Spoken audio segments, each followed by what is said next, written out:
کہ میری بیوی بار بار جس گناہ کا ذکر کرتی ہے وہ اس کی بے وفائی اور دھوکہ ہی ہے، کیونکہ اب وہ پہلے کی طرح مجھ سے پیار نہیں کرتی اور نہ ہی اسے اپنے بیٹے میں کوئی لگاؤ رہ گیا تھا۔ یا تو وہ کمرے میں بند ہو کر پوجا کرتی رہتی یا پھر رو رو کر معافی مانگتی رہتی۔ 3 دن بعد ہی جمعرات کا دن تھا، اس لیے میں نے چھٹی کر لی۔ میں نے دیکھنا چاہتا تھا کہ آج میری بیوی گھر سے کہاں باہر جائے گی۔ میں انتظار کرتا رہا لیکن وہ گھر کے ادھر ادھر کے کاموں میں مصروف تھی اور کہیں بھی نہیں گئی۔ اگلی جمعرات کو بھی یہی معاملہ رہا۔ شاید وہ میری وجہ سے گھر سے باہر نہیں جا رہی تھی تاکہ مجھے اس پر کسی قسم کا شک نہ ہو۔ دن پر دن اس کی حالت بگڑتی جا رہی تھی، وہ بہت کمزور ہو گئی تھی۔ ایک دن زبردستی میں نے اسے ڈاکٹر کے پاس بھی لے کر چلا گیا۔ اس کے مکمل ٹیسٹ ہوئے مگر ڈاکٹر کے مطابق اسے کوئی بیماری نہیں تھی اور اس کی ساری رپورٹ کلیئر تھی۔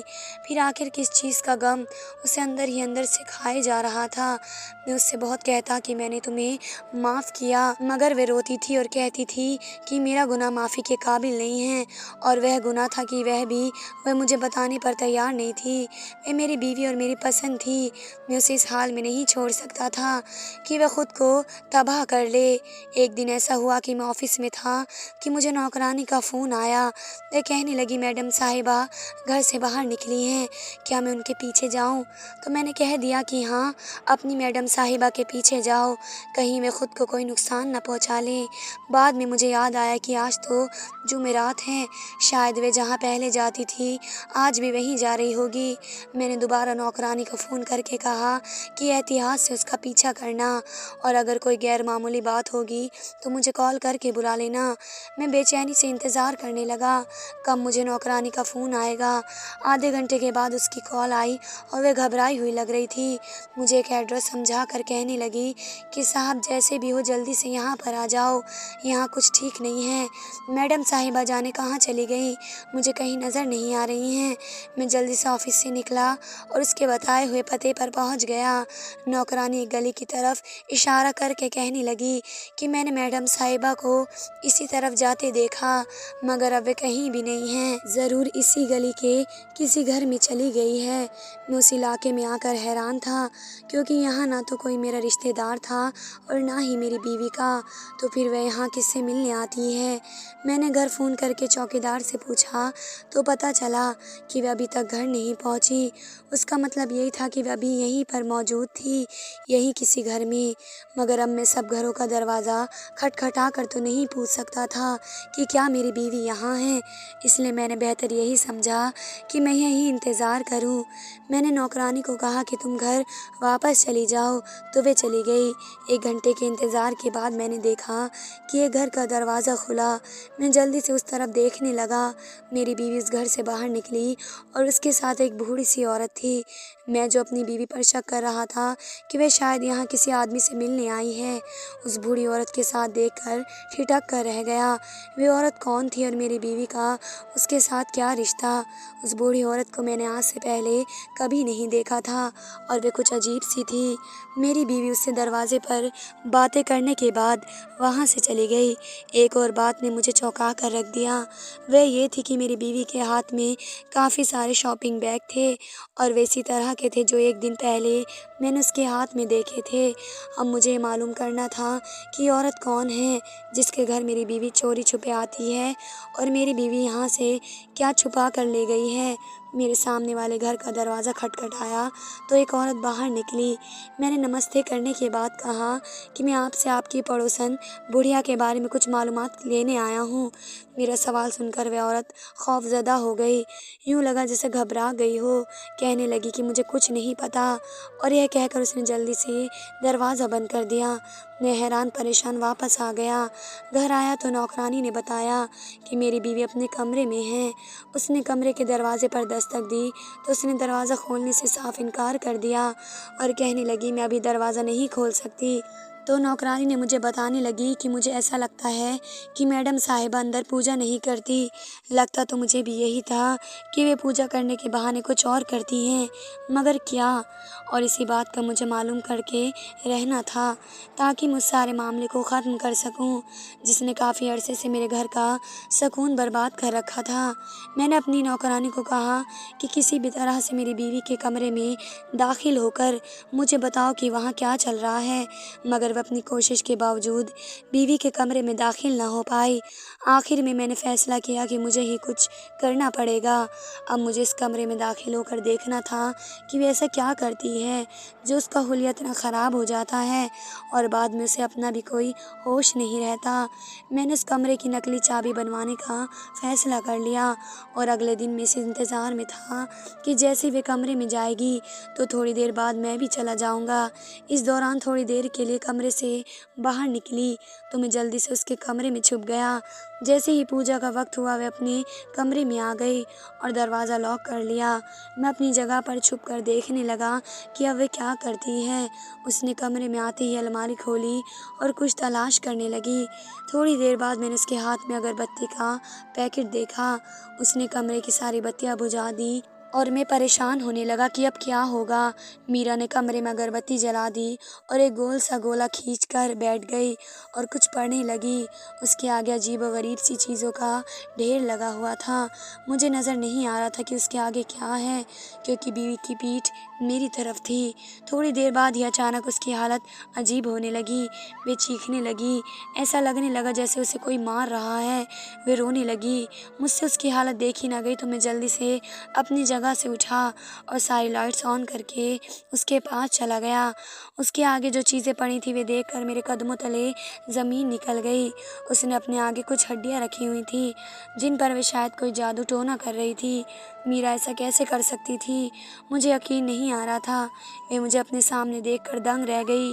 وہ گھبرا کر اپنی صفائی میں کچھ کہنے ہی لگی تھی۔ پھر میں نے سختی سے کہا کہ اب میں تمہاری کسی بات پر یقین نہیں کروں گا۔ مجھے سچ سچ بتاؤ کہ یہ سب کیا چل رہا ہے؟ کیا تم مجھ پر جادو کر رہی ہو اور اسی گناہ کی معافی مانگتی رہتی ہو؟ اس پل مجھے یہی لگ رہا تھا کہ میری بیوی مجھے قابو میں کرنے کے لیے جادو ٹونا اور منتر پڑھ رہی ہے۔ میرا روتے ہوئے کہنے لگی کہ تم غلط سمجھ رہے ہو، میں نے تم پر کوئی جادو نہیں کیا، یہ سب تو میں خود اپنے لیے کر رہی ہوں، اپنی معافی کے لیے سب کر رہی ہوں۔ اس کی بات سن کر میں چونک گیا اور پوچھا کہ یہ کیا معاملہ ہے، مجھے کھل کر ساری بات بتاؤ۔ اور روتے ہوئے مجھے سب بتانے لگی۔ کہنے لگی تمہاری ماں کو میں شروع دن سے پسند نہیں تھی، اس نے مجھے کبھی بہو کے روپ میں قبول نہیں کیا۔ وہ چاہتی تھی کہ تم مجھے چھوڑ کر اس کی پسند کی لڑکی سے شادی کر لو۔ شاید اسے یہ ڈر تھا کہ میں تمہیں ان سے چھین لوں گی، اس لیے وہ تمہارے آفس جاتے ہی مجھ پر ظلم اور ستم کی انتہا کر دیتی، مجھ سے گھر کے سارے کام کرواتی اور مار پیٹ بھی کرتی تھی۔ انہوں نے مجھے دھمکی دی کہ اگر میں نے انہیں اس بارے میں ذرا کچھ بتایا تو وہ تمہیں اپنی قسم دے کر مجھے چھوڑنے پر مجبور کر دیں گی۔ اس لیے میں نے ان کا ہر ظلم چپ کر کے برداشت کرتی رہی، مگر پھر میری بھی برداشت ختم ہو گئی۔ میں ساس کے اس دوہرے رویے سے تنگ آ گئی تھی کہ تمہارے سامنے تو وہ اچھی بنتی تھی مگر تمہارے پیٹھ پیچھے میرے ساتھ اتنا برا سلوک کرتی۔ انہی دنوں میری اپنی دوست سے ملاقات ہوئی تو اس نے بتایا کہ اس کی ساس بھی ایسی ہی تھی، مگر پھر اس نے اپنی ساس پر کالا جادو کروایا تو سب ٹھیک ہو گیا۔ اس نے مجھے یہی مشورہ دیا کہ تم بھی اپنی ساس پر کالا جادو کروا دو۔ میں بس یہی چاہتی تھی کہ ساس کا رویہ میرے ساتھ ٹھیک ہو جائے، اس لیے میں نے جادوگرنی سے ملنا شروع کیا اور اس کی مدد لی۔ اس نے مجھ سے کہا کہ تم پوجا کے بہانے کمرے میں بند ہو کر وظیفہ کرنا تو اس کا اثر تمہاری ساس کو ہو جائے گا۔ مجھے نہیں معلوم تھا کہ میرے کیے ہوئے جادو سے اتنا اثر پڑے گا کہ تمہاری ماں بیمار ہو جائیں گی۔ جب وہ بیمار ہوئی تو مجھے اپنی غلطی کا احساس ہوا، اس لیے میں نے سب کچھ چھوڑ کر سچے دل سے ان کی خدمت کرنی شروع کر دی۔ میں اپنے کیے ہوئے کی معافی مانگنا چاہتی تھی مگر وہ مر گئی۔ میرے کروائے ہوئے کالے جادو کی وجہ سے ان کی جان چلی گئی۔ ان کے مرنے کے بعد مجھے میرے ضمیر نے ملامت کرنا شروع کر دیا، اس لیے میں پوجا کے بعد رو رو کر اپنے گناہوں کی معافی مانگتی۔ پھر ایک دن میں اسی جادوگر بڑھیا کے پاس گئی اور کہا کہ مجھے کسی پل چین نہیں آتا۔ میں ان سب سے اپنے آپ کو نکالنا چاہتی ہوں، مجھے کوئی حل بتاؤ۔ تو اس نے مجھے پھر سے کچھ وظیفہ کرنے کو کہا۔ تبھی میں کمرہ بند کر کے اس کے کیے ہوئے وظیفے پر عمل کرتی تھی تاکہ میرا دل اس بے سکونی سے نکل جائے اور اس کا جادو بھی ختم ہو جائے۔ میں ہر جمعرات اسی جادوگر بڑھیا کے پاس جاتی ہوں اور یہ سب سن کر میں چونک گیا۔ مجھے کیا پتا تھا کہ معاملہ اس حد تک بھی جا سکتا ہے۔ پہلے تو جادو کی وجہ سے میری ماں کی جان گئی اور اب وہ پھر سے ناسمجھی میں اپنے آپ کو نقصان پہنچا رہی تھی۔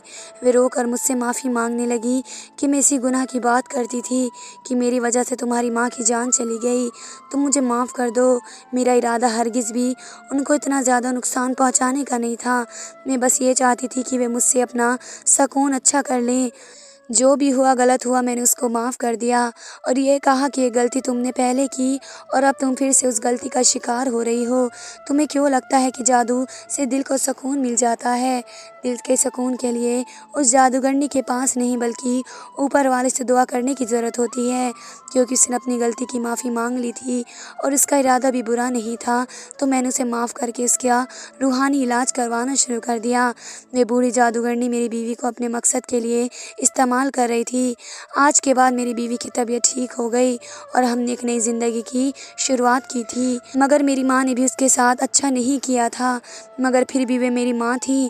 آج بھی جب یاد آتی ہیں تو میری آنکھیں نم ہو جاتی ہیں۔ دھنیہ واد دوستو۔